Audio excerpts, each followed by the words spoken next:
उत्तराखंड में ज्योतिष पीठ के नए शंकराचार्य के रूप में स्वामी अभिमुक्तेश्वरानंद सरकार की ताजपोशी पर रोक लगा दी है। ये फर्जी आदमी है, ठग आदमी है। ये वहां पर उत्तराखंड की सरकार को ठेंगे पे रख के, अपने जूते की नोक पे रख के ये बद्रिकाश्रम पे कब्जा किया है और सुप्रीम कोर्ट से नकारा जा चुका, खदेड़ा जा चुका है। उसके बाद ये आदमी कैसे बैठा है? उन्होंने कहा था कि अगर मैं भाषण बीच में छोड़कर भागने की कोशिश करता तो पूरे मैदान में भगदड़ मच जाती और बहुत अफरा तफरी का माहौल होता। कि सुप्रीम कोर्ट ने ज्योतिष पीठ के शंकराचार्य पद पर स्वामी अभिमुक्तेश्वरानंद सरस्वती की ताजपोशी पर रोक लगा दी है। मैं कल भी बता चुका हूं कि ये 2.5 साल से बैठा है, विधवा बना। इसको हाई कोर्ट ने इसको फर्जी बता के शीर्ष अदालत ने एक आवेदन पर सुनवाई कर रही थी, जिसमें आरोप लगाया गया था कि स्वामी अभिमुक्तेश्वरानंद ने झूठा दावा करके यह किया है कि दिवंगत शंकराचार्य स्वामी स्वरूपानंद सरस्वती ने उन्हें ज्योतिष पीठ का उत्तराधिकारी शंकराचार्य नियुक्त किया है। और जरा ये पीटीआई की खबर है 15 अक्टूबर 2022 कि सुप्रीम कोर्ट ने उत्तराखंड में ज्योतिष पीठ के नए शंकराचार्य के रूप में स्वामी अभिमुक्तेश्वरानंद सरकार की ताजपोशी पर रोक लगा दी है।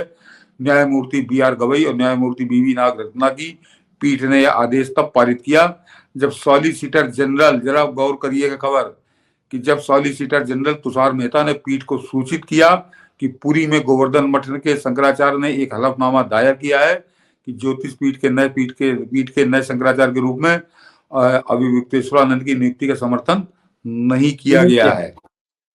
तो ये सुप्रीम कोर्ट के अंदर सुप्रीम इसको लात लगा के भगा चुका है, खदेड़ चुका है और इसके पास कोई कागज पत्तर नहीं है। CAA वाले मुसलमानों का साथी है कि हम कागज नहीं दिखाएंगे, तो कागज नहीं दिखाएंगे तो इसको आज तक सुप्रीम कोर्ट से राहत नहीं मिली है। ये बद्रिका आश्रम का शंकराचार्य नहीं है, ये फर्जी आदमी है, ठग आदमी है। ये वहां पर उत्तराखंड की सरकार को ठेंगे पे रख के, अपने जूते की नोक पे रख के ये बद्रिका आश्रम पे कब्जा किया है और उत्तराखंड की सरकार पता नहीं क्यों इससे थर थर कांप रही है। ये हमारे जो हिंदुओं का एक केंद्र है उस बद्रिका आश्रम, उसको इससे छुटकारा नहीं दिलवा रही। तो पुष्कर सिंह धामी की इसके साथ क्या सेटिंग है, ये भी आकर जनता को जरा बताएं वो। तो ये सुप्रीम कोर्ट का निर्णय, हमारे सनातन धर्म के 13 अखाड़ों का निर्णय, और उसके बाद उत्तराखंड की सरकार इसके चरणों में क्यों लेटी है। वो आदमी यहाँ पे योगी आदित्यनाथ को भर भर गाली दे रहा है, उनको हटाने की बात कर रहा है, उनका इस्तीफा मांग रहा है, झूठी बात बोल रहा है और आज इसने एक अफवाह भी फैलाई, इसको भी बताता हूं। और उसके बाद उत्तराखंड की सरकार एकदम शांत।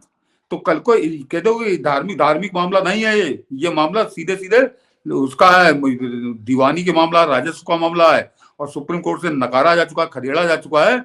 उसके बाद ये आदमी कैसे बैठा है?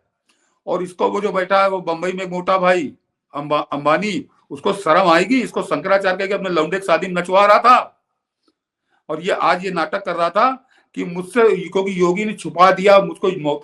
मनीष जी, वहां पर 10 करोड़ लोग शाम तक नहाए हैं और योगी आके सवेरे सवेरे बता देते कि यहाँ इतने लोग मर गए तो बाकी कम से कम 300 लोग और मरते। इस मूर्ख को ये इस बात पे गाली बक रहा था योगी को कि योगी ने बताया क्यों नहीं कि लोग मर गए।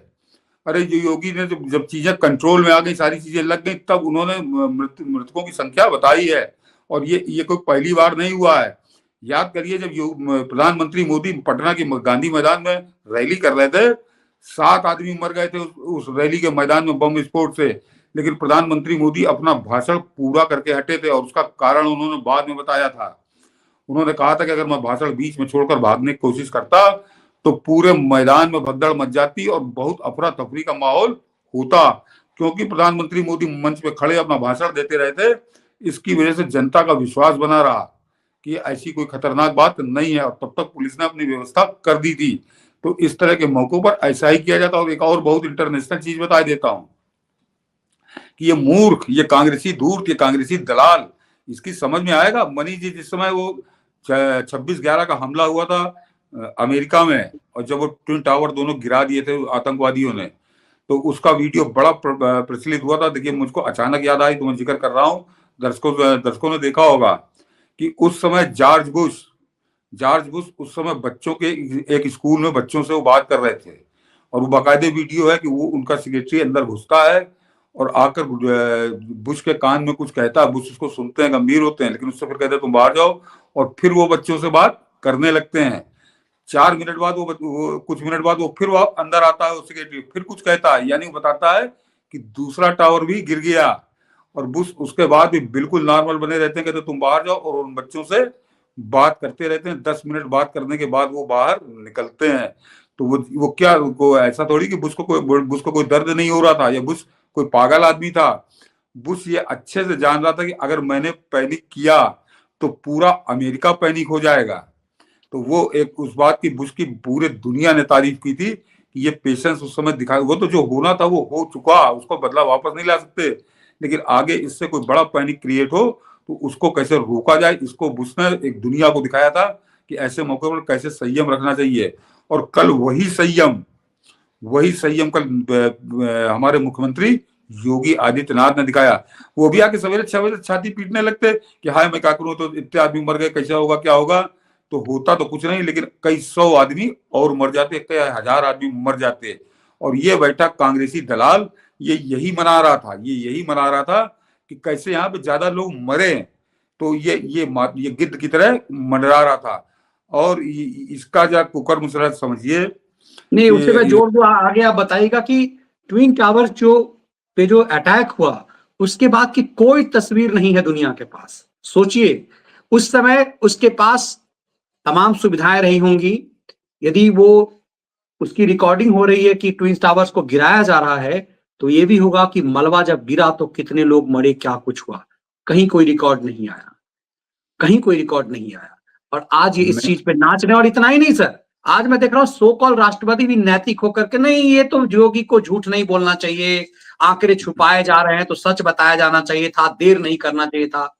नैतिकता का ये सब भी खेल शुरू हो चुका हुआ है।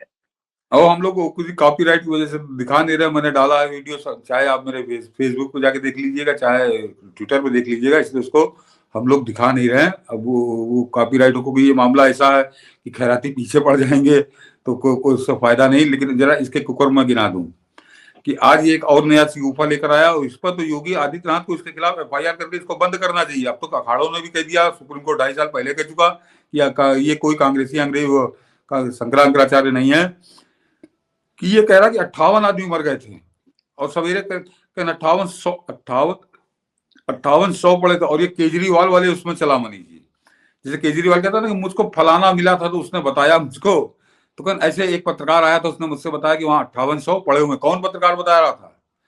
30 लोगों की मृत्यु हुई है, तो उसमें 25 चिन्हित हुए हैं, 5 चिन्हित नहीं हुए हैं। तो इसको 5800 कहां से नजर आ गए सवेरे सवेरे? तो ये आदमी सरासर झूठ बोल रहा था। ये केवल ये आगे खैरातियों को एक तरह से प्रसाद दे रहा था कि तुम आगे अब इसको बढ़ाओ।